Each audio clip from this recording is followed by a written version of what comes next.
Now, my role here is a fairly simple one, just to welcome everyone on behalf of the LéO Africa Institute and to welcome our panel that will be moderated by Hashim Mulangwa, who is the senior faculty member at the LéO Africa Institute. And on the panel, we'll be introducing the panelists, but all the three panelists are fellows of the LéO Africa Institute. And today's conversation, between chaos and hope, leadership in a pandemic, is the third in a series of conversations that the LéO Africa Institute is hosting in partnership with the McNulty Foundation as part of our COVID Reset project that we've been implementing with the McNulty Foundation since April, and this project will run up until July.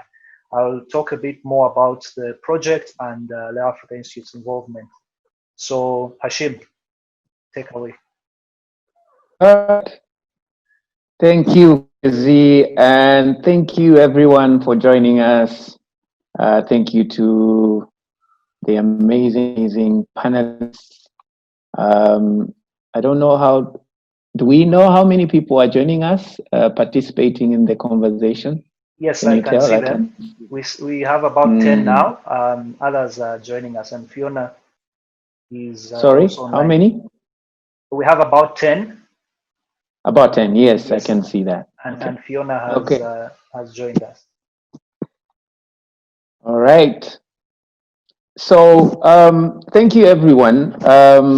It is always an honor and a privilege to be engaged in anything that has LéO Africa attached to it. So I'm excited to actually have this conversation with you all. I've probably just met one of the panelists. I've met Fiona. I haven't met Fatma, and I haven't met Okash. But we live in a new world, and I had a bit of a conversation with Okash earlier, and this is one way of actually people meeting. This is the new world, or this is the new norm. So I'm glad that we are meeting this way. And I'm glad that we're having this conversation. The conversation today, LéO Africa webinar, the conversation between chaos and hope, leadership in a pandemic. So let me introduce our panelists. Let me introduce, and give me just 1 second to get. So Fatma is a director, Fatma Kauga, right? Did I pronounce that well? Oh, did I pronounce that correct? Okay. Fatma Kauga is director of finance administration for an organization called Direct. She's born and raised in Tanzania, very passionate about education as a tool to eradicate poverty. She has dedicated her professional career and personal life and childhood to engage with children and empower children. And she is a big advocate for education for all. Fatma has a long CV. She's a Washington Fellow, class of 2020. She is a perennial leadership fellow, class of 2019, leaders project class of 2019, this fellow, and holds a master's in science, in finance and investment, and bachelor's degree in science and taxation from Tanzania. Welcome, Fatma. Thank you so much, Hashim. So our next panelist, if I may, is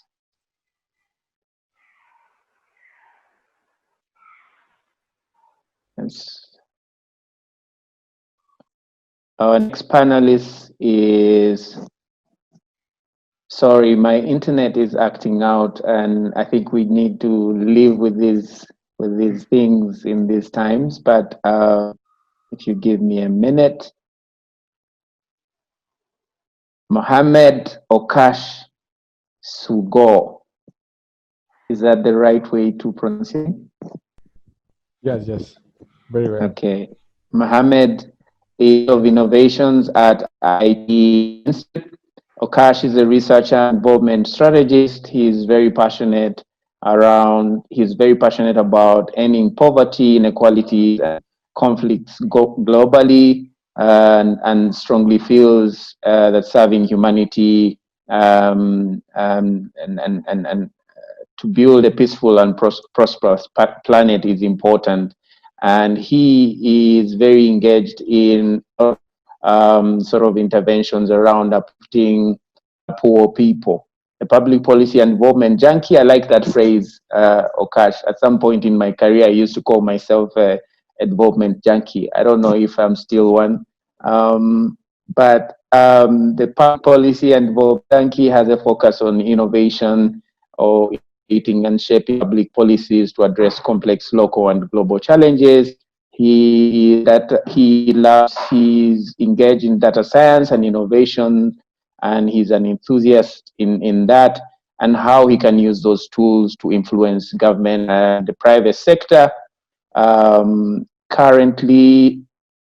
he's head of innovation at Institute of Innovations, Entrepreneurship and Technology in Mogadishu, holds an MA in Involvement Studies from Kampala International University, and a public administration bachelor's degree from CMAD University. Welcome, Ash. Thank you very much. Thank you. And lastly, but definitely not least, is Fiona Kamikazi Rutajengwa.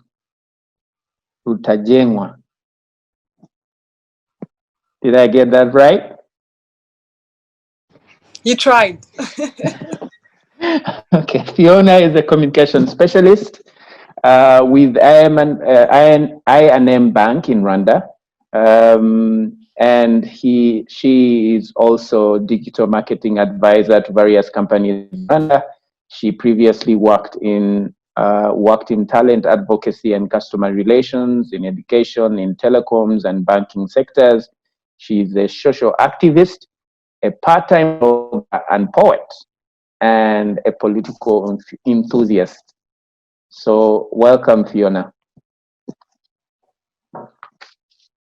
Thank you very much, Hashim. So I think we can start our conversation, and everyone on the webinar. But I wanted to start off with what one could call a temperature source, of what the COVID situation is in the places, communities, and countries where you are.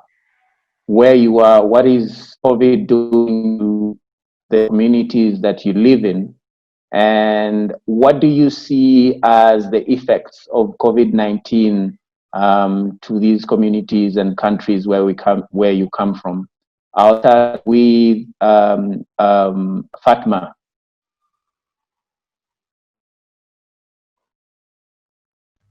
Thank you so much, Hashim, for the introduction, but also for giving me the first opportunity to open up this discussion.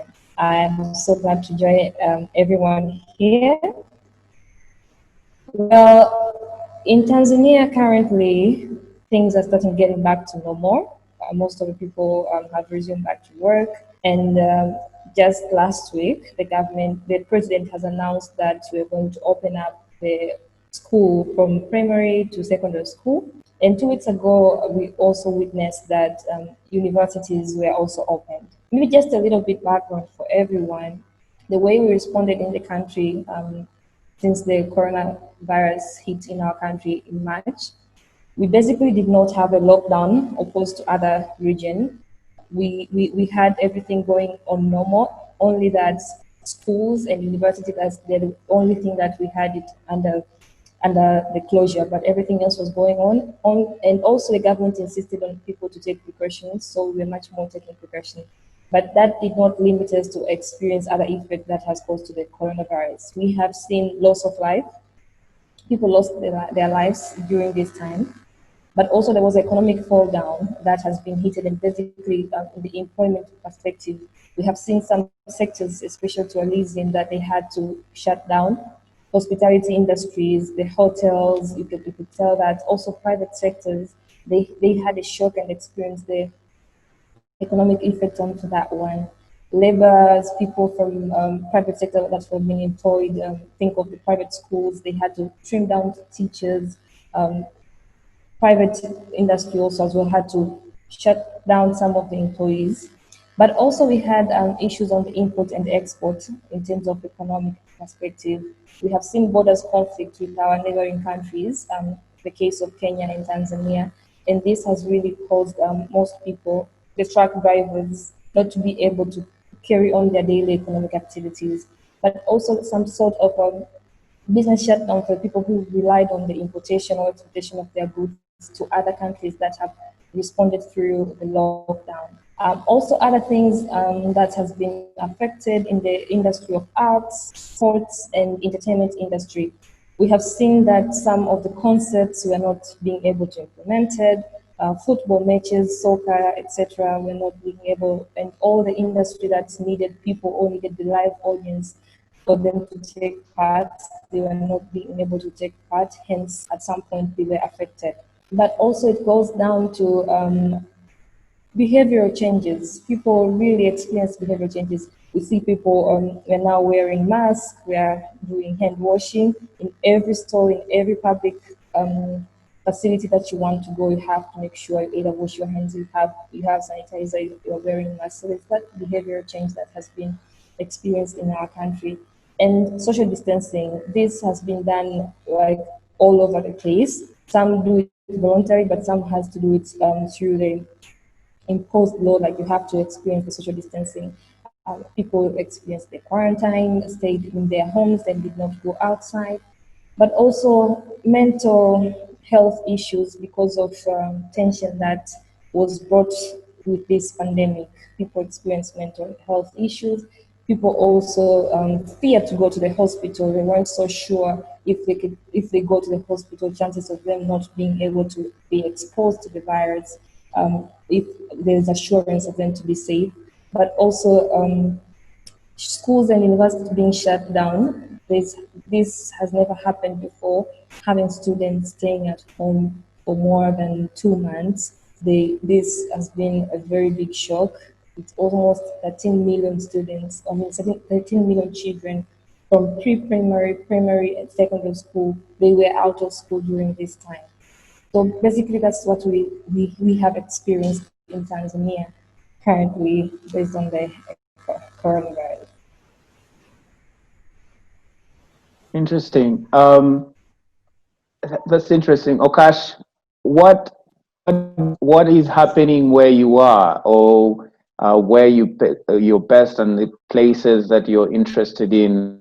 I don't know if you're best in Somalia, but it would be interesting to hear your take on how this has affected Somali society. Clearly, some countries have taken different approaches to addressing the pandemic. Countries have taken different approaches to flatten the curve, so to speak.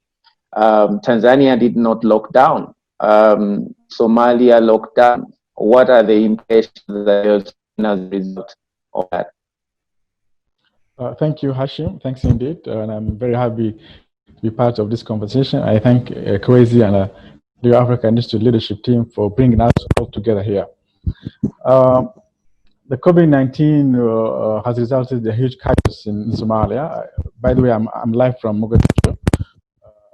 It's a huge crisis in Somalia. We have lost almost 90 people. We have recorded over 3,000 cases.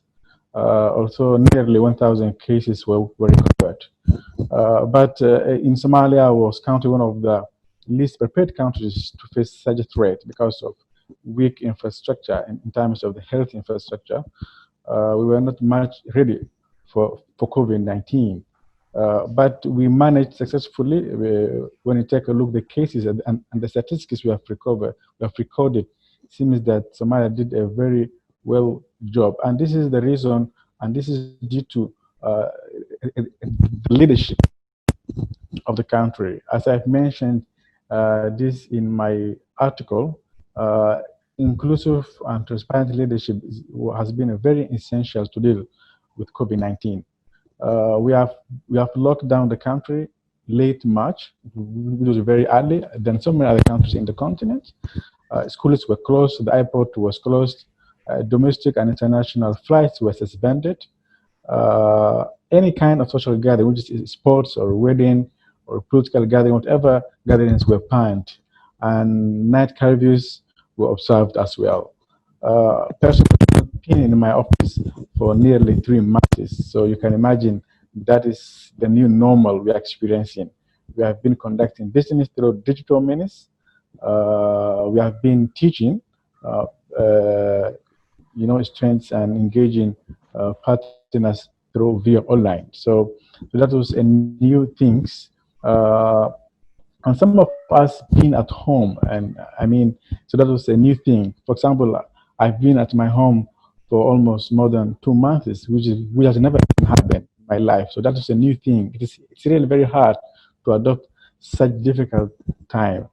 Imagine the young kids, the young people, or the elderly people who were coping such terrific, such hard time of the COVID-19.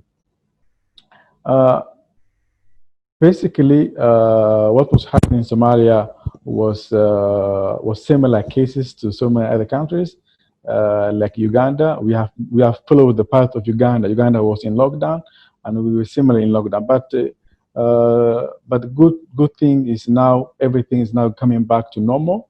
Apart from the airport is still it's closed, but the schools are now reopening. The markets are now reopening. People are coming together. People are now getting married. It's a good thing, but there is a big lesson from COVID-19. Some of our behaviors have been changed. We never used to have.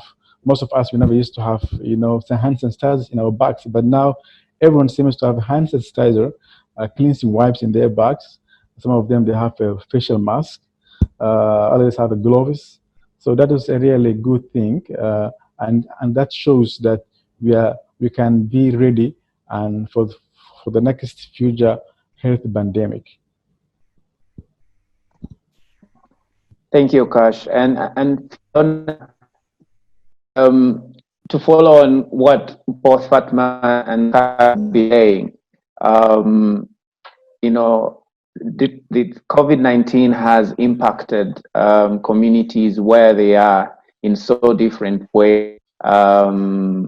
Schools there have been lockdowns, schools have been closed, people are not going to school anymore, businesses have closed, social gatherings have been, banned for a long time. But a lot of these countries are actually opening up, including Uganda, where I am right now. What has been the experience of Rwanda going through this process, the lockdown process, and what do you see sort of high-level effects of both the crisis, but also the measures that have been put in place to address it? Thank you very much, Hashim. Briefly, in Rwanda, we have now resumed business, but with maximum observation of social distancing. It is mandatory to wear a mask in Rwanda now. If you leave your house, you have to have a face mask. And the main issue that I've noticed in Rwanda is with getting back to business and with the majority of the population in Rwanda are in the informal sector. This pandemic also meant total loss of revenue for most of them, and some of them even used their capital to survive during the lockdown. So I think what this is one of the major effects of the pandemic and the lockdown, because we were in lockdown for almost a month, and we went through a partial lockdown, and now they have resumed. We have resumed business. We can now do public transport, but there has to be social distancing on every bus, and you can now do cross province and cross district traveling.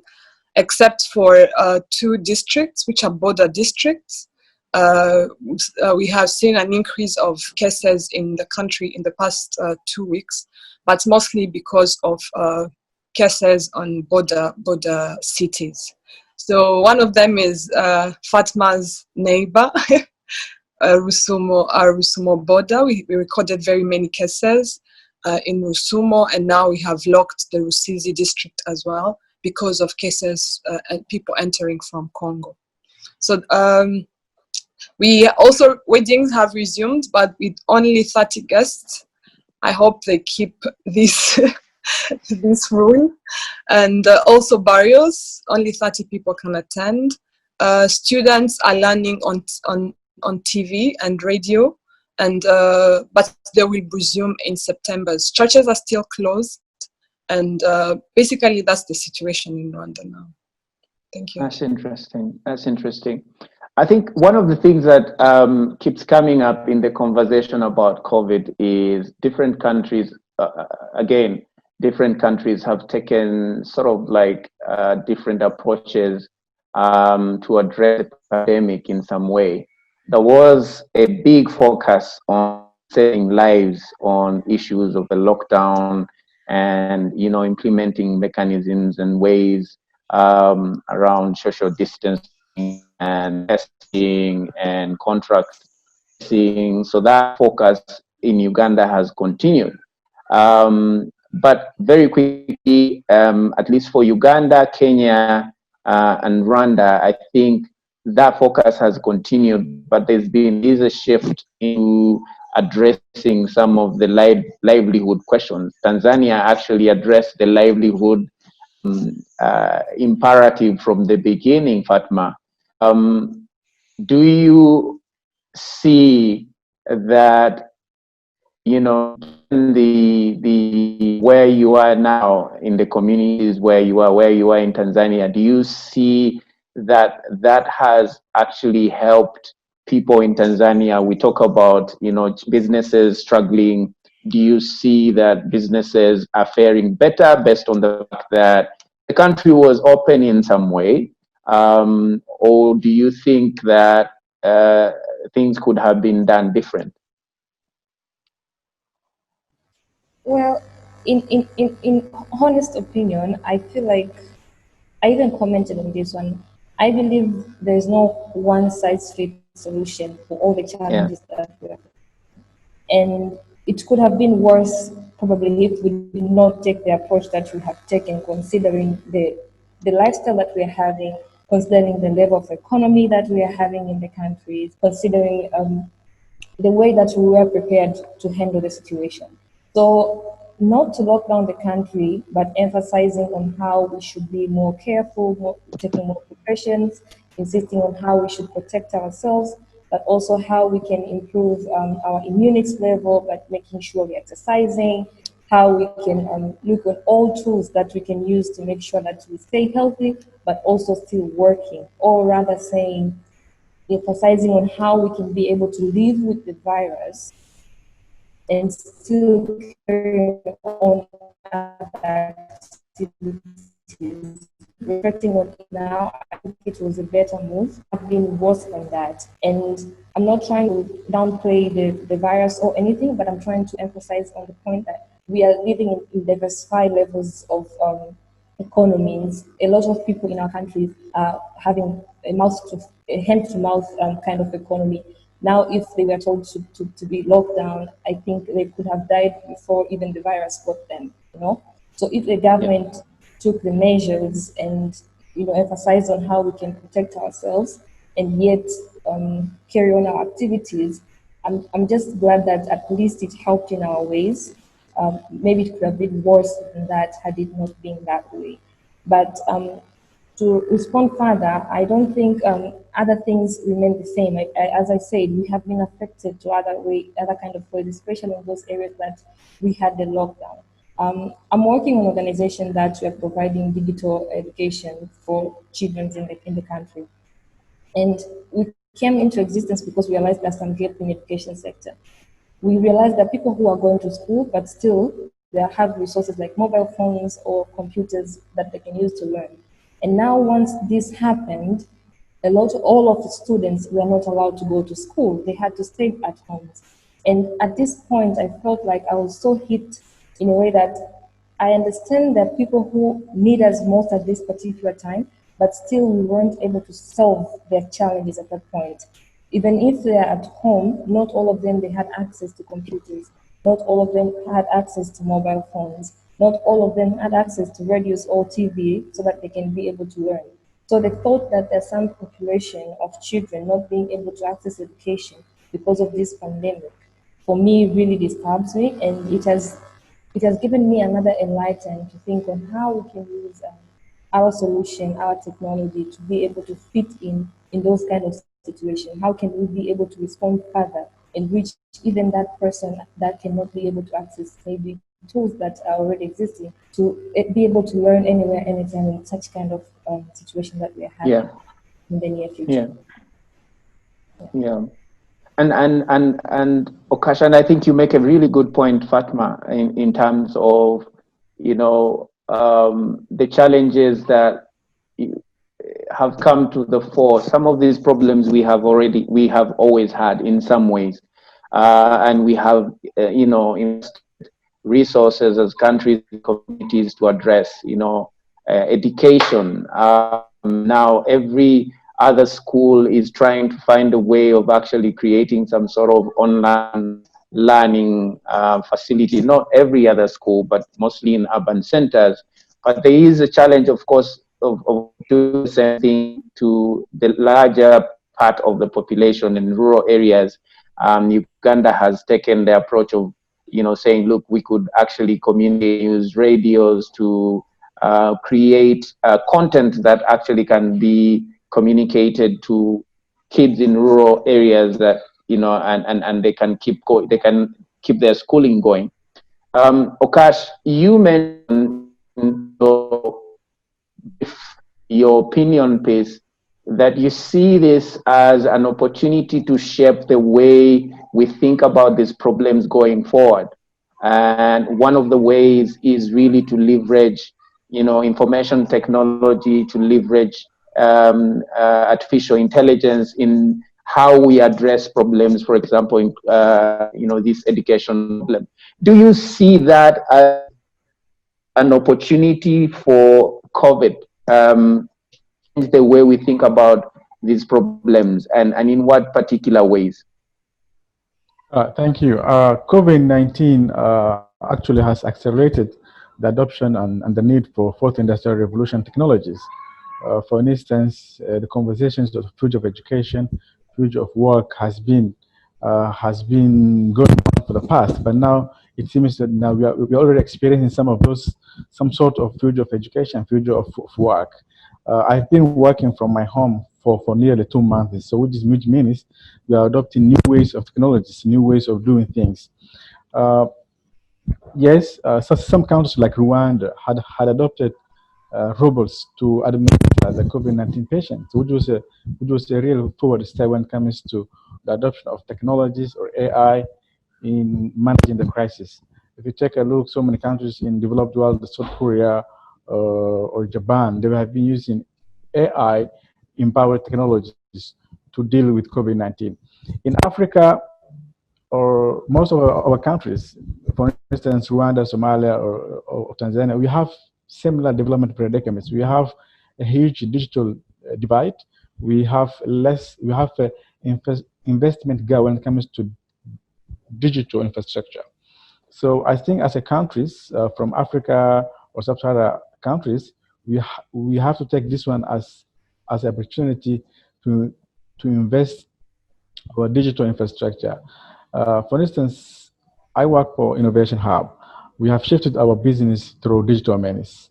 I also teach at university. So imagine how many students or how many startups can have access to digital means to conduct business online if they have not already prepared for. We have a huge gap when it comes to digital tools and digital infrastructure. But this is a great opportunity, and we have to seize for this opportunity. How?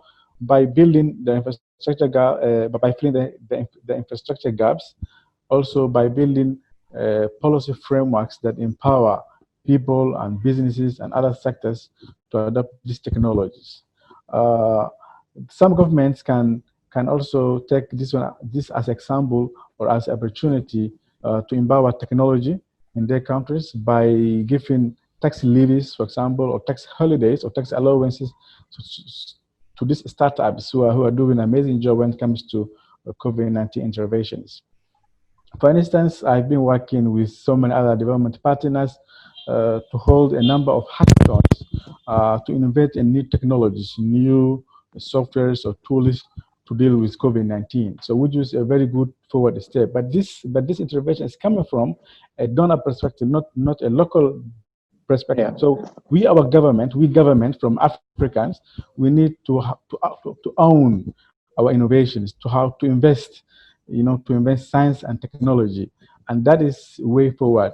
AI or any other type of technology can build a better and prosperous world if it's used for better means. But that comes when we invest it. So this requires a huge investment, and I think we should put all our effort to invest such technologies. Yeah, absolutely.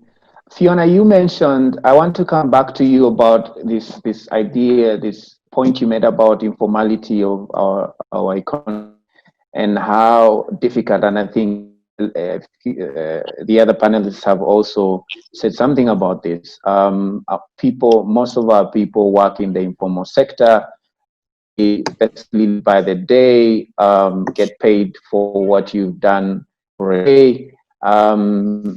What do you think are the implications? And one of the phrases we have in the theme for this conversation is chaos. Between chaos and hope, what do you think are the implications of COVID-19 to poor people, to people in urban centers who struggle to live beyond a daily income?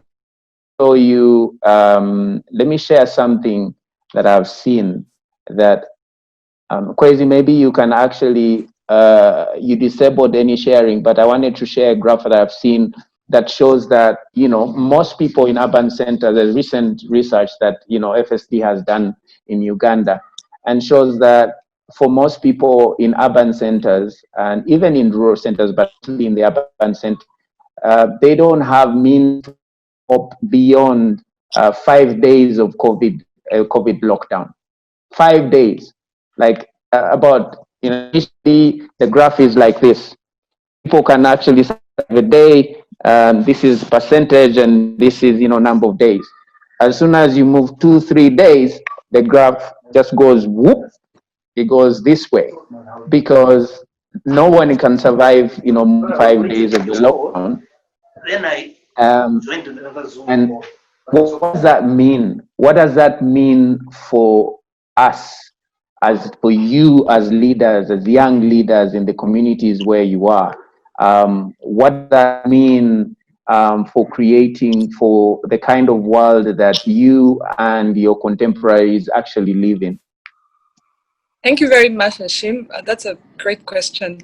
The first thing that we need to be focusing on now, and even after we managed to flatten the curve completely, is empowering the informal sector. These are the people who don't have access to loans. So this is a person, if he's not working, he cannot eat.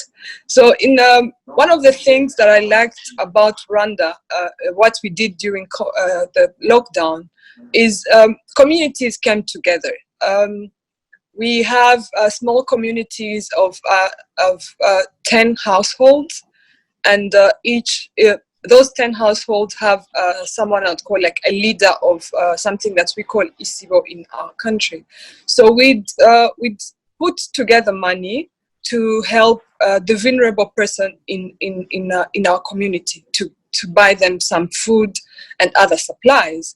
So this is something that I really think inspired different corporate institutions, and they started donating to these vulnerable people in communities, but to support the government, because I don't think our government can afford to feed all these people who were affected. So the government looked at this situation and came up with something called the Economic Recovery Fund, which is going to be to support a micro, small, and medium enterprises that were severely hit by COVID-19 to resume, to go back in business, because some of them need stock, some of them need to change completely the direction they had taken in their business. For example, we were promoting made in Rwanda products, and the majority are in the textile business. So for now, those people have shifted from making shirts and bags. They're now making face masks, because this is what people are buying now. So we need, by empowering these micro and small enterprises in that way and giving them access to finance, I think we'll be able to move them actually from the informal sector now to the formal sector. We have SACCOs that we have in our communities, and we need to find a way to empower to support the SACCOs, so that they can also support the people in the informal sector. Yes, thank you. Fatma, any thoughts on that? Any thoughts about this challenge of a big part of our populations being in the informal sector, and what leaders can do to support businesses, to support communities, to improve their livelihoods? Because what has happened is that, the crisis sort of has brought these problems to the fore, right? It's not that, we didn't know that there was an informal sector, a days of living kind of, for many people in our population, in urban centers especially. The crisis has elevated that to a place where actually we have to pay attention to it. Are we paying attention to it? Can we pay attention to that as leaders? And what is the role of leaders in addressing that? Well, thank you, Hashim. So I think the pandemic has brought a reset call and a reflection point of view to the government and also to the leaders that we are having. I think it has helped people to reflect and observe our weaknesses in terms of the system, in terms of the structure that we are having as countries. And so it's a very good time now to know how we can respond to pick up from there. And as part of where we're going forward, technology clearly is taking over, and we have seen how much the sector has improved in technology. We have seen the nature of work has changed. The e-commerce is now more improving. People are reducing human contact, and they're relying much more on facilities from the technology.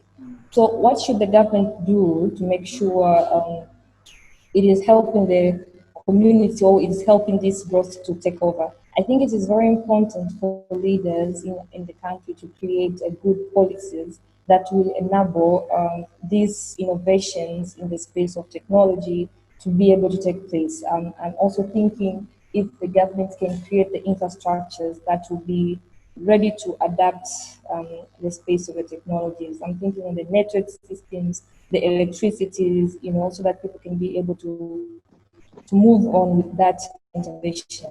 But also it's a good time for the government to see how it can empower the communities in terms of the employment, to facilitate people moving from those people can only earn from hand to the mouth, people that can be able to save and increase their per capita income every day, to produce more jobs, but also assurance to communities, health facilities as well. How can we improve that? How can communities get things like health insurances that they can be able to work comfortably, but knowing for sure that they can get treatment in case of anything? But how does the government also support employment or support small businesses. I really like the point of Fiona when she mentioned providing some sort of loans, but also to make sure they are setting up a very good economic framework for people to be able to be employed, but also to employ themselves. And this can go down to empowering them in terms of the skills that is really needed for them to be able to be employed. I'm also thinking, so currently in the country, we have opened up our tourism sector and we're using a lot of energy to make sure we are promoting it. So it's a good opportunity for the government to see how also it can empower the whole value chain in that industry to be able to work and have opportunities to earn something out of it that is more sustainable and that can live even post-pandemic. Okay, but Fatma, the thing is, maybe if I can push a bit on that point. It's not that these problems, it's not that these challenges for businesses in the formal sector are new. We have seen these challenges before. What gives you hope that the way them post-COVID is different? We have done business development services for the informal sector to try and formalize the sector. We've done all kinds of interventions to support, Juakalis, as you call them in many areas, what makes you think that, structurally thinking, that government and leaders and you in the communities where you are, you're going to be thinking different to actually address the structural impediments, the things that actually affect businesses, affect young people? Are we training young people? Are we going to start training young people very differently? Are we going to provide, Fiona was talking about credit facilities to small businesses. Are we going to rethink our models of how we actually provide credit facilities to small businesses? Structurally thinking, where is the opportunity for the pandemic to actually drive fundamental shifts in the way we address these problems? Yeah, as I said, pandemic has brought a very huge mirror for reflection, and it is helping the government now to reflect and see and pinpoint the critical areas of weaknesses. And even if maybe they did not pay so much attention in these areas, now after the pandemic, I think the stress of having more attention to it is more increasing. For example, I'll tell you, we have been working on the e-learning industry. My organization has been established since 2013. But I'll tell you, for the course of March to June, the number of people who have come to use our e-learning platform is quite huge compared to since we have ever existed. This shows that the shift of behavior has been driven so fast because of this pandemic. We used a lot of energy to convince people the importance of e-learning, but it reached a point we even had a crash of our website. The alternative learning that was available was e-learning, and we couldn't accommodate these people at that point because they were a lot relying on us. So this is the lesson of the government. I believe now, after all this, the hesitation that they had maybe in the innovation like ours would no longer exist. They have seen it works. They have seen it really is reliable. So the only thing now it has been remain is for them to see how they can scale up and how can we make it more ready in case something like this happens. And all that, how can we adapt it? How can we adapt it currently and to use it to benefit the country and other people at large? Okash, do you see a fundamental shift in how we, you talked about Somalia's healthcare system, for example. Fatma has talked about how the education sector probably is changing. Do you see a fundamental shift in the way we live, public services, in health, in education?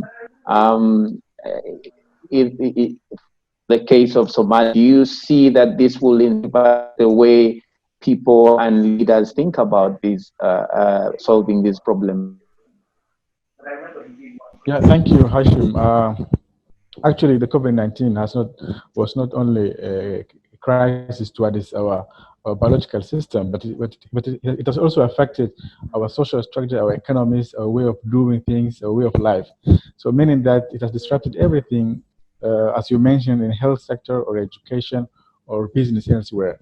But this is an opportunity for our government, our communities to come together and redesign how the old way of doing things.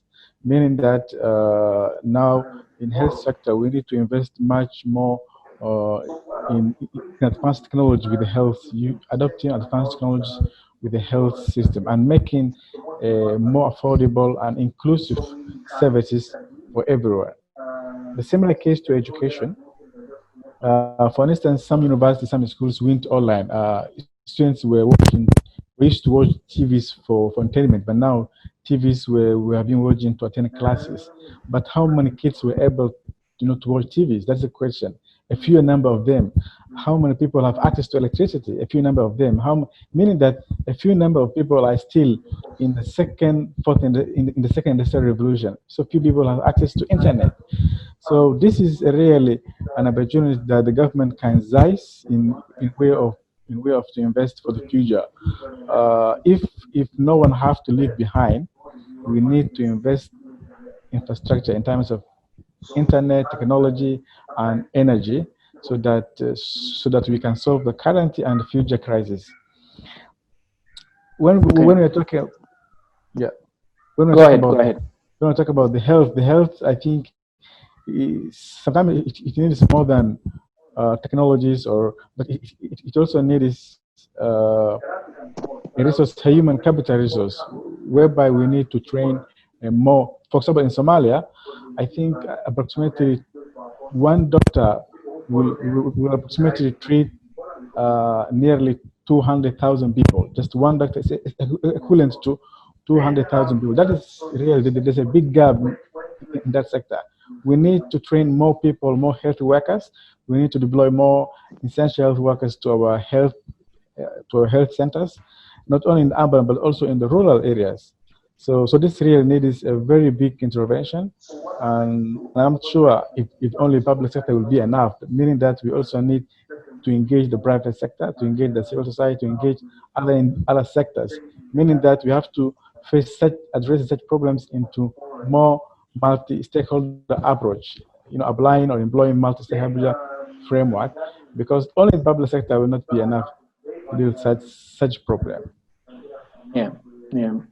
Fiona, Okash says that, well, generally speaking, I think there is a general sense that people feel that, about the shifts in terms of how we look at these problems going forward.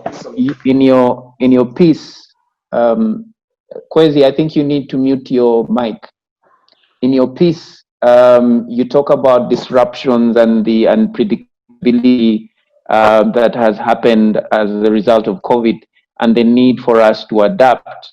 I wonder if you still think that that's a good thing. I mean, disruption and trying to adapt as the theme for the meeting, for this talk, can mean chaos, can mean, people can actually live up to the new changes, cannot live up to new expectations, need to learn new skills, need to learn new ways of doing things.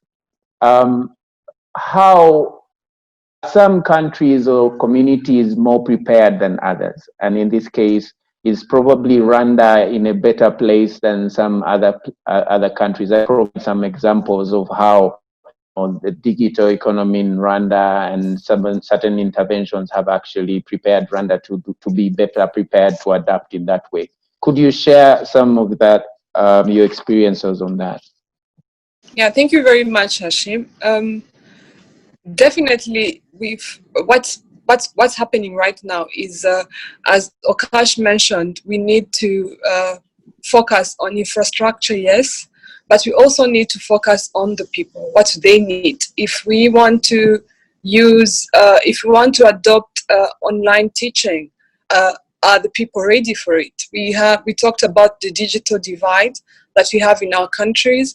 And an example of one of the things that Rwanda has done, I talked about it in my article, is they started something called Digital Ambassadors Program, where they train young people from different communities on how to become digital literate, and in return they go back to their communities and teach the people in their communities. So this person goes back to the community and at least trains 20 people, and those 20 people are now able to they know how to use a computer. These people know how to access e-government services. For example, in Rwanda, if you need a birth certificate, you don't have to go to the district to get it. You can get it online. But this is a service that only a person who knows how to get it online will do it. Otherwise, that person will have to go to a digital literate person to help them get it. So with this program of having digital ambassadors going to villages and training people in their communities, that means we are shifting the way they used to do business. They don't have to go to the district to line up and get this paper that can also expire at some point, and you have to go back to get it renewed. So training people and involving people in the decisions we make will impact our countries. And I think if we are talking about, Fatma talked about e-learning, if we have a digitally literate communities, this e-learning, Fatma will be able to sell her platform, and she will even change the platform from teaching kids. It can be community-based programs.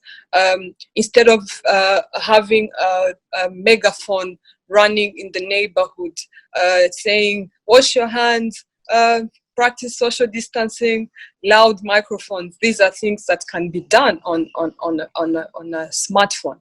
So talking about smartphones also, there is something that we did in Rwanda, and it's still ongoing, where we have a campaign called Connect Rwanda.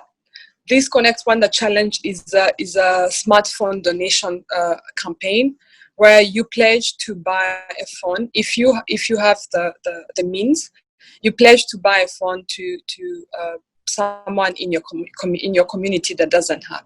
We're trying to have every household in Rwanda to have at least one smartphone. So this is where the Fatmas come in and they sell their programs. And this is where the person who's developing an e-government system will come and install it in those phones. And some of the things will not have to run to the bank to do things. I work in a bank, and we have seen a huge number of people joining our digital product in 3 months, more than we have ever had since we launched all these products.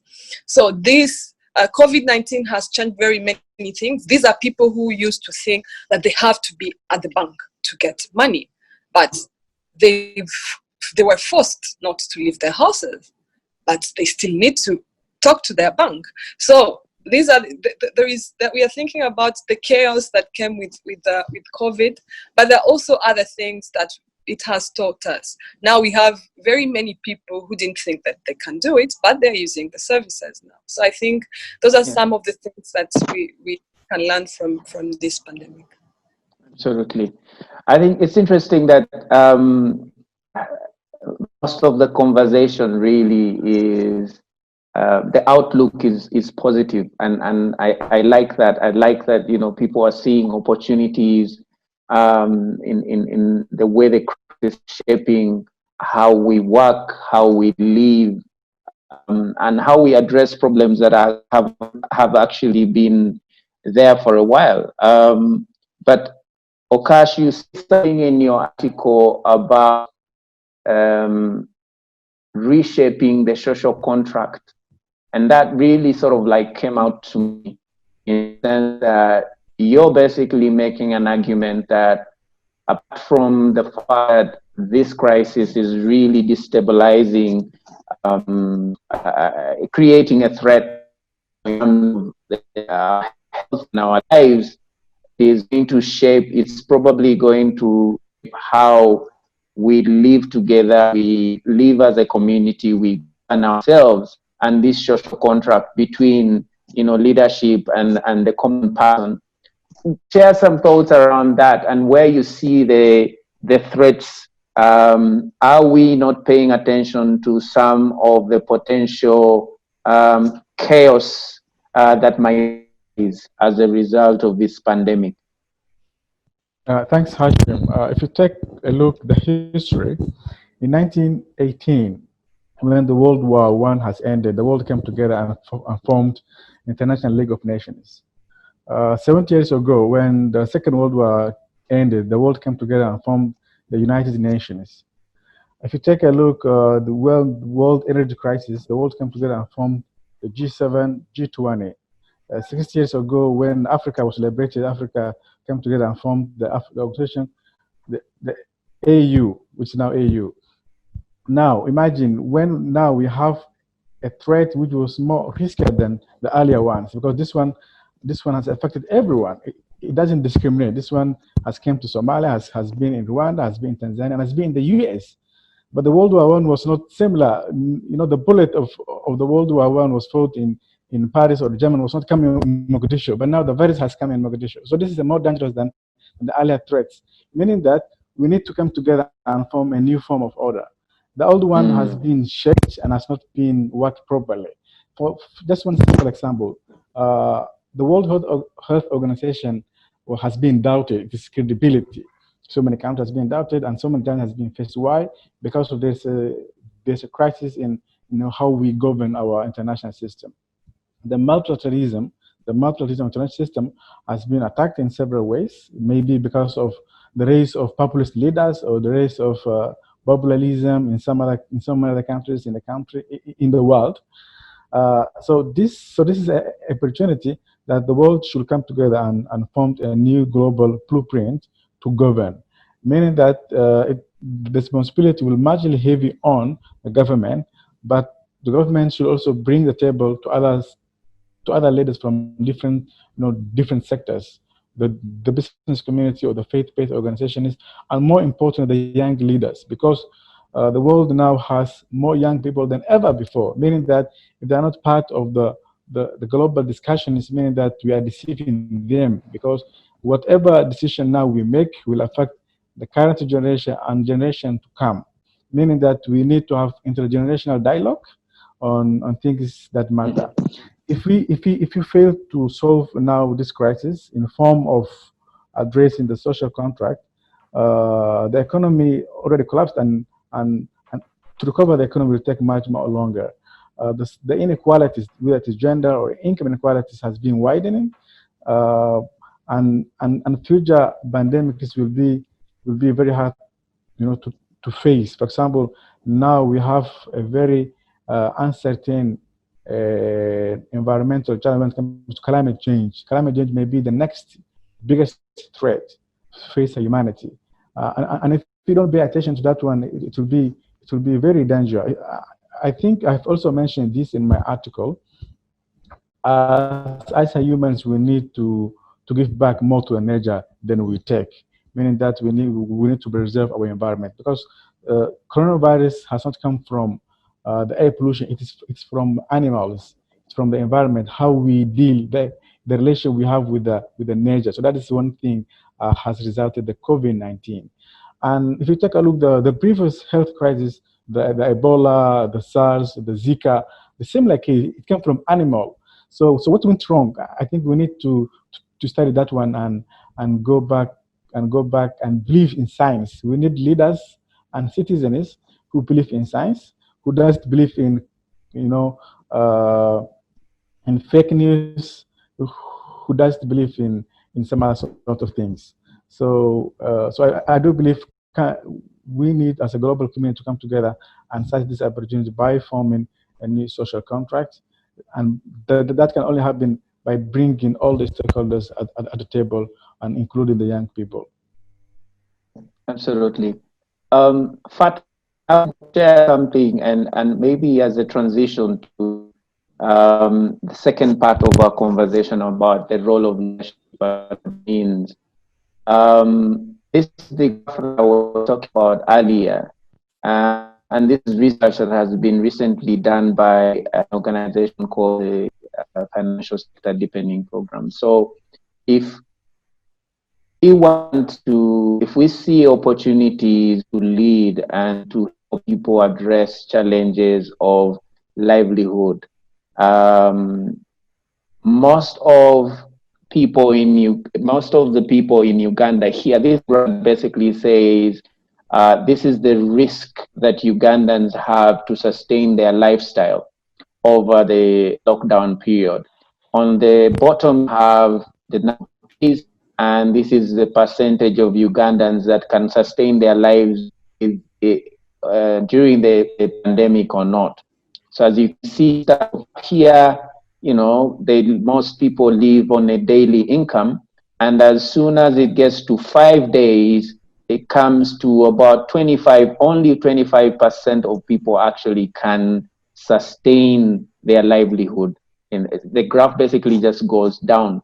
And as days go on, 40 days to 60 days, about only 10% of people actually have the ability, either through incomes, savings, or contributing to their needs, have the ability to actually survive the lockdown in a 60-day period. So it seems to me that it's the reality of the situation. This is how we live. These are the conditions that people live in. In that context, what is the role of leaders, young leaders like yourselves, in helping our communities, our countries actually address these problems? And I would like you to make that from that, start that conversation by maybe defining to us what you see leadership being in this context. What is leadership in this context? Thank you so much. So, to me, leadership in this context, it means to be able to provide guidance and direction on a best way solution that really fits the people that you're serving. So it's very important as a leader, first of all, to be able to identify the type of people that you are leading. What are the challenges that they're having, understanding the situation, and so that you can be able to provide guidance to them. But moreover, it's very important as a leader in this kind of situation to provide hope. Because as you can see, the reality is most people cannot sustain their life based on the chat you have shared. But also there was sort of tension, worries the fact that there's no treatment for this pandemic, worries that you cannot be able to accommodate your own lifestyle. So as a leader at that kind of situation, you really have to provide hope and help these people and assure them like you're all going to work together and you're together to find the solution in that kind of situation. But I'm also thinking, as young leaders, it's about time now to be able to learn out of this and prepare our mindset in a more future-ready mode activation. What do I mean by this? Because I think the pandemic has now also bring about a question of what normal is. The normal definition has also been questioned or tested with this pandemic. So we should all be ready, we should be flexible, we should be agile, meaning like we should be able to take quick actions and also should be flexible to adapt new changes based on the challenges that we're going to face. So this is what I'm reflecting, and I think this is kind of a lesson, what type of leadership that we should be able to learn as young leaders for this continent based on these circumstances. We should provide hope, we should provide guidance, but we should be flexible and agile in adapting the changes. Mm-hmm. Fiona, do you, as young leaders, and you talk about adapting a lot in your article as well, part of your skill set as young leaders, trying to navigate, help your communities, people through this challenge. It's part of that skill set, integral part of that skill set, providing hope? Or is leadership really also about telling people, look, we're in trouble. We are in trouble if we don't shift, if we think, if we don't change our behavior, if we don't fix our systems. What is your take on the role of leader in this context? Yeah, thank you very much. Thank you very much, Hashim. Okay, my microphone is. Thank you very much, Hashim. I think first of all, it's the leader's job to help people make sense of changing conditions and anticipate the likely scenarios ahead. For example, all the pandemics and endemics that Okash mentioned, some of them happened near us, and we have Ebola in Congo. It's right next door, and having Ebola in Congo should have somehow prepared us to COVID-19, and but it still caught us off guard. I think, of course, the leaders have to anticipate, but also somehow provide hope, but in a realistic way. I don't think lying to your people that it's all going to be all right would be a very good style of leadership. But it's in a way you package your message that makes a difference. If for example, if you tell people that you're going to die, this is a deadly virus, it's true, people die, but you also have to remind the people you are leading that there is a way we can fight this. If you wash your hand, if you practice social distancing, if we do all these things, we are going to win. So I really think it's all about how you package your message and how you yourself as a leader is prepared to act in case of an issue like this one. Right. Okash, are you a leader that is going to lead people with a message of hope, of opportunities that you see on the horizon coming out of this, which you have articulated? Or are you a leader that is going to tell people, if we continue having chaotic markets, if we continue not to our health infrastructure? I was reading somewhere, at the beginning of the pandemic, most people were concerned about the ability of our health infrastructure to deal with the crisis. And I saw some, there was some data that was saying, countries like Malawi has about 25 ICU beds. Kenya had about 130 ICU beds. Uganda had 55 beds. And because people expected that we needed ventilators, we needed ventilators. We need ventilators now, but we needed ventilators even before. Our hospital system, you can have a whole country hospital system. In Burkina Faso, population of about 19 million people with 11 ventilators. You can't have 3 ventilators for 5 million people in the Central African Republic.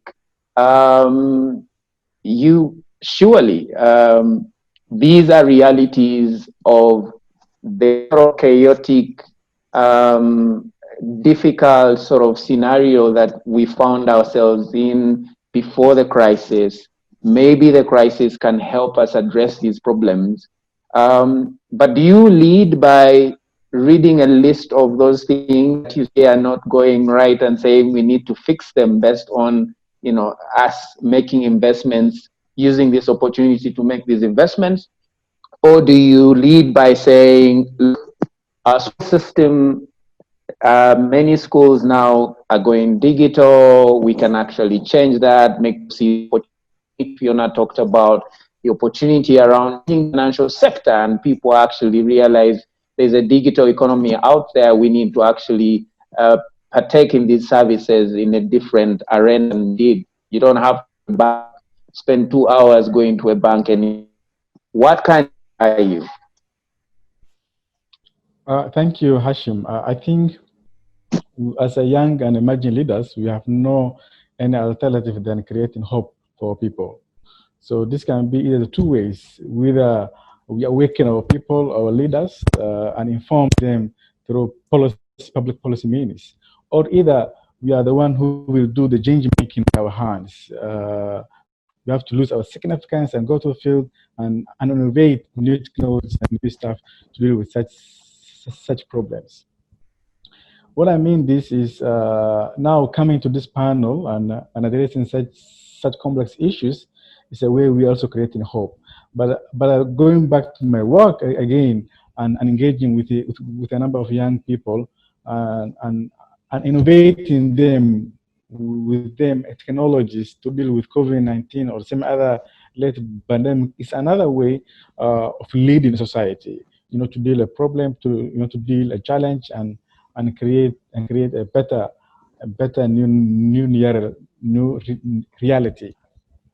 So I think we have no any other option than being everything it takes to save our society by any means, and I think with the support with ourselves as young leaders from different countries, LéO is one of the institutions that those are bringing those synergies from within the region and exchanging ideas, benchmark those ideas, and face them, face our challenges.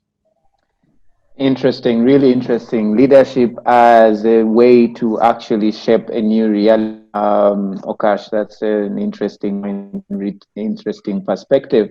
I just wanted to take you some of the minutes that are remaining to get. Please share share your questions, people who are actually listening in. But I have one here that someone says, the truth is that English leaders haven't learned a thing. And I think this person refers to some of you as well, because you are leaders in your own. COVID-19 has exposed glaring leadership and development. We need young people taking up political leadership. Secondly, I'm curious to know the impact of COVID-19 on human rights, particularly on data rights, data privacy, and democracy. Wanjuhi Njoroge. Any reactions? I will, Fiona, you're going to react to that because this is your, what do you say to that question? Thank you very much, Wanjuhi. That's a very interesting comment. First of all, Wanjuhi is very right. As I was talking about the situation in Congo with Ebola, it should have somehow prepared us to what we are going through now, but it didn't. So we're going to have more meetings after this pandemic and talk about lessons learned from COVID. But I think we need to focus more on working and results and holding accountable our leaders on what we think we should have. Like for example, Okash mentioned health insurance, and it's still a very big issue in very many countries. And we talked about infrastructures. So we talked about the ventilators that are not there, and we talked about very many things, but things that we should have. I think we should be able to hold our leaders, and of course, as young leaders, to hold ourselves accountable on things that we should be changing now and act. She also talked about data and privacy. With the technology that is going on, I think that's a very interesting comment. And we have seen how developed countries like China and Hong Kong, they are using this technology to trace COVID-19 patients in the communities. So I really don't know how it has its pros and cons. So I think I will let my other colleagues comment on that. I think it's very good, but also it has some issues that need to be addressed. Yeah. I'll let colleagues comment on that. Fatma, Fiona is hesitant to say that, you know, COVID has exposed you guys as leaders in your communities and in your countries, and has found a way out of, you know, getting out of that. But I'll ask you this other question, and it's coming from Facebook. So I see say it's well and good, it's positive. Yes, it's good to think about how disruptive COVID can be and opportunities it's bringing. But most of our population lives in rural areas, and it's difficult to actually understand how this population, the sort of infrastructure to bring these new opportunities, IT opportunities, opportunities on integrating the economy or the economy. It's difficult to understand how that can become real for people in, not even in rural areas, a few miles out of Kampala, a few miles out of Dar es Salaam. How do we address that? How do we make this real for large parts of our population without the kind of infrastructure that is needed to do that? Do we fold our sleeves and build infrastructure, or are there opportunities still to integrate large parts of our population into this new economy, this new way of life? Thank you. I lost you in most part of the question, but I think if I can just say I got you at the last and I'm trying to respond, and you correct me if I did not attack the question the way it is supposed to.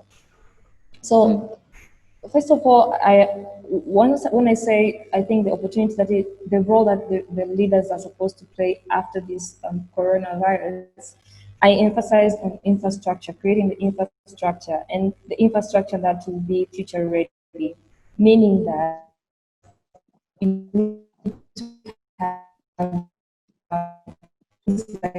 to each household. It's also we are on the 21st century, and still there are some communities that they haven't seen the light of electricity. And then building infrastructures such as creating networks and lines of communications. It should be easier for every part of the country to get connectivities of network, whether it is mobile phone or internet. It should be easier to have electricity in each country. And then after, it will be easier to adapt in this new way of life that we're about to go to. So what should be a wake-up call to the leaders right now? It is about prioritizing and see this is where the world is going. This is the trend. We're now going to use the fourth industrial revolution as part of our new norms. So how are we making sure we are ready to adapt that so that everyone can take advantage of the new ways and be able to live in this system?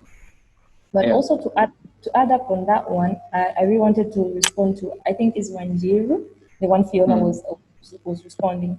I think we should also understand leadership. It's also part of the individual act. It's not about someone to lead you, but it's that on how you're leading yourself too, especially for the issues like pandemic. If you come to see about it, the pandemic wants people to prevent themselves individually. You have to wash your own hands. You have to make sure you're wearing masks. You have to be responsible yourself for your own health. This does not have to be government or a certain leader's role to make sure you're doing it. So we should also be active citizens, making sure we are also taking care of ourselves and thinking of others in terms of health-wise. I was also worried the issue of security, and I think this is what I'm saying. It's going to be the new word for post-COVID. I think the security specifically cybersecurity is going to be a challenge in our world, and I don't know, maybe it's a good way of also brainstorming and see how we're going to address it. But since everything is shifting to that space, everything is shifting virtually. Now I don't know how we're going to ensure things like cyberbullying or cyber crimes are going to be protected in our community. I think that is the question for all of us to still think on, in the sense that this is the reality we're going to face in just in the future. Interesting. We do have some more questions coming in, but Ash, I think I'll bring this one out. Well, I'll put this one to everyone else. This question to everyone else. A short comment on, building infrastructure and creating capabilities that are the backbone of the transition and changes that we're talking about. I mean, I've been working on fiscal stimulus, for a country that is not going to be named, and I've looked at a few others. I don't see many. I haven't seen a big chunk of the stimulus actually addressing some of these things and saying, look, let's invest more, let's have a big push to invest in IT infrastructure that will actually transition and turn our economies into economies and service-oriented economies. I haven't seen that, but partly because we were really looking at the short-term sort of exigencies, the challenges today of what COVID is doing our community today. We don't think is actually a bad thing. But everything that you've talked about in terms of the future and creating opportunities for the future is really a long-term to medium-term sort of outlook, and that I think we need to engage on. Someone asked, is it possible to comment on how young people can exercise leadership in collaborating with government, which has the need and the mandate to actually make these things happen we talked about? Because it usually feels like our innovations and initiatives are at odds with the government, would rather work without them. Okash, are you guys as leaders leading initiatives and innovations, taking a sort of a piecemeal outlook to, you know what, if they can't support me, if they can't think about this problem in this way, I'm just going to fix it myself? What can we do? What can you do as leaders to influence government to think way you're thinking? Thank you, Hashim. I think as young leaders or young people in the continent, we should go to the public sector. I think we should join to the public sector and lead our communities. Africa remains one of the youngest continents in the world because majority of the Africa's population are young people. An estimate 2050, Africa will be the largest, populous continent with the young people. But unfortunately, our leaders doesn't represent the demographics of the continent. Majority of the leaders, I think, are beyond the age of 60. Leadership is also a resource. I think it is the time that the young leaders should take their responsibility. What do I mean by this is, our leaders, when there is a challenge or races, they usually come up with 20th century or 19th century solutions. But we are dealing with 21st century challenges that needs 21st century solutions. And that can only come from the young people because they understand the realities, they understand the new realities. And I think it is time for us to go to the public, and it's time for us to go to the public by serving. But this requires an ideologies. I think you can be a young, but you can be believed in old ideologies. Being young and believing in modern ideologies, visions is also very critical. We need young leaders with ideological oriented, properly with Pan-Africanism, who take everything Africa at the center. We need to put Africa at the center of global arena, and that I think it's only us who can do it. Everyone has a role to play, really. Everyone has a role to play, and I don't think we should only blame for the public leaders from the public sector. I think as citizens, we have also a huge responsibility on how things can work on, really, how things are working. We are the ones these leaders are coming from. We are the ones who are voting for them. We are the ones whom they are serving for. So we can do much more better with them than doing us alone or than doing them alone. So isolation cannot be a solution at all. If I comment on the comment of Wanjihu, the cybersecurity, I think it's a new threat. It's a new challenge because every day we live in a modern world, and the challenge will become a modern challenge. But this always requires a policy or legal frameworks to deal with. We can always have a tools to deal with challenges coming from technology. Technology, I believe technology is a gift. It's us as a humans to decide how we use it.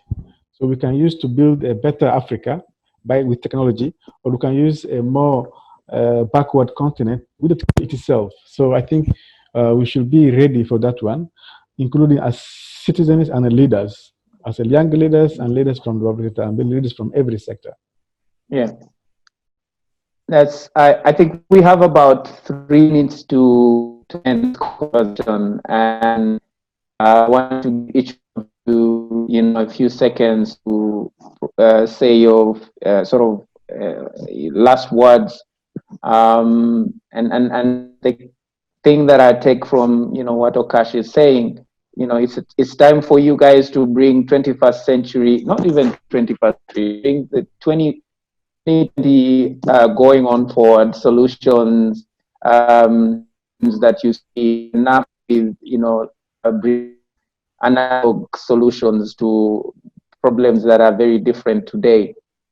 So maybe you can comment about that, what your perspective is going forward, and how you're going to exercise that leadership, integrating into these conversations as young leaders.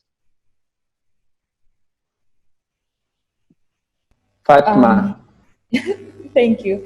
I think I concur with Okash, but I'm also emphasizing on embracing the local-based solution, because even if we collaborate with the government, or we have this innovation and we have a collaboration, but as users we are not embracing the local-based solution, then it's really not going to work. I have this terminology that I used to say, African supremacy. It should reach a point where we trust our own products, we trust our own solutions, we buy Africans, we create for Africans, but also we should be able to create for the world. Yeah, thank you. That's great. Trust our own products, believe in ourselves, and bring those solutions to bear. Fiona, your thoughts?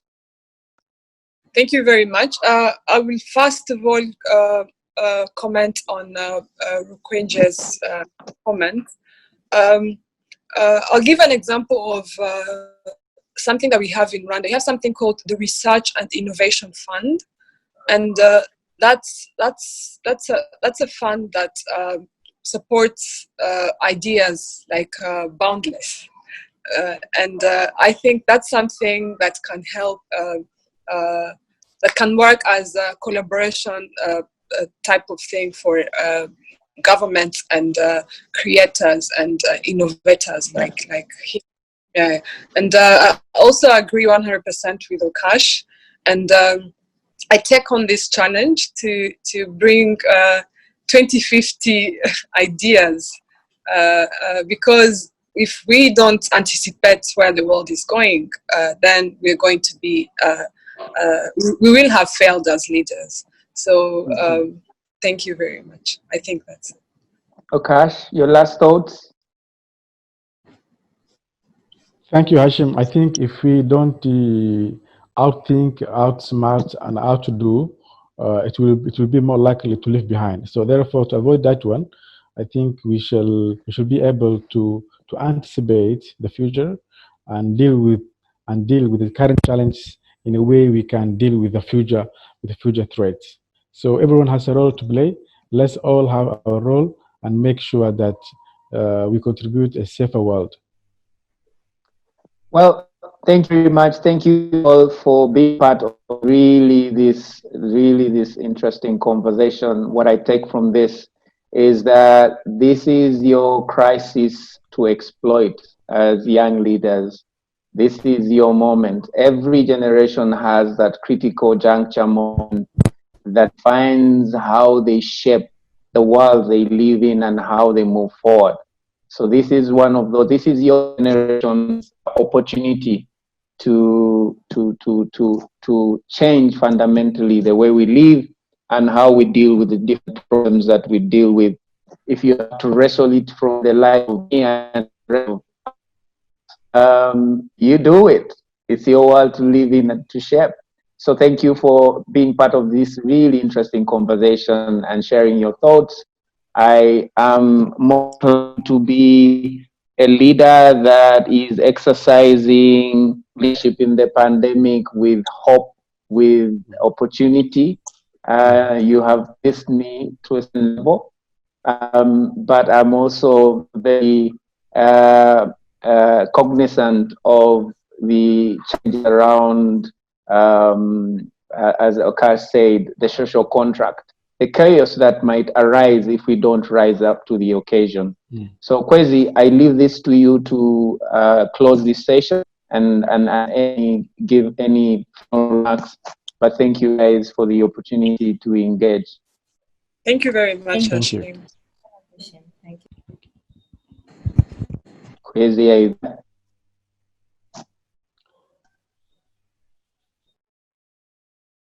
you're on mute. Can you hear me now? Perfect. Thank you very much, Hashim, and thank you, our panelists, Fatma, Said Kauga from Tanzania, a Europe Fellow from the class of 2019, Okash Mohamed, who's joining us from Somalia, class of 2019 valedictorian, and Fiona Kamikazi, who's class of 2018 fellow from Rwanda. It's been an insightful conversation, and I think just like Hashim concluded at the very end, much as the theme was between hope and chaos, leadership in a pandemic, I feel from the views we've gotten from our panelists, I think the equation is more leaning towards hope than chaos. And this is something interesting and something that the Institute really identifies with, because you guys are not just the future leaders, but really the people at the forefront of driving us out of this very difficult moment that many of our countries find ourselves in. And on behalf of the LéO Africa Institute, I mean, the best thing we can always do for you guys is to create room and space for these conversations, to share ideas, not only amongst yourselves, but equally with young people across the African continent and across the rest of the world, on what exactly we can do in our individual and collective capacities to make sure that our recovery from this pandemic is not only fast, but also sustainable, and that the lessons we learn from this crisis don't go to waste. I would like to thank our attendees, including our perennial attendee, Anne Whitehead. I don't think she has missed any of our previous conversations. Thank you very much, Anne, and thank you always for the feedback. Many of your questions were sent, but we didn't have chance to have our panel engage with them. The conversation will continue on our online platforms, especially Twitter, so our panelists will engage with your conversations. There was a question from Yahi Ahmed from Somalia, who was asking if climate change is the next pandemic. Well, Yahi, thank God, the next conversation that the LéO Africa Institute is going to address that same exact questions. That conversation will be happening on July 15th, and it will be hosted by our 2018 fellow from Kenya, Wanjuhi Njoroge, who was also participating in the conversation much earlier today as one of the people who asked questions. So we will have that conversation. This has been the third in our 4-part series of conversations, looking at how our fellows in the 8 Eastern African countries are dealing with the issues caused by this coronavirus pandemic. The first conversation was on the future of work. Then we also had a conversation on industries and ideas for the future. This on leadership in a pandemic, and the fourth and last one will be on climate change, and if there are any lessons we've learned through this pandemic that will help us in dealing with that issue when the time comes. Without saying much further, I think on behalf of the LéO Africa Institute, I would like to once again thank you all and look forward to continuing this engagement with you guys. Thank you very much. Thank you so much, Kozi. Thank you. Thank you.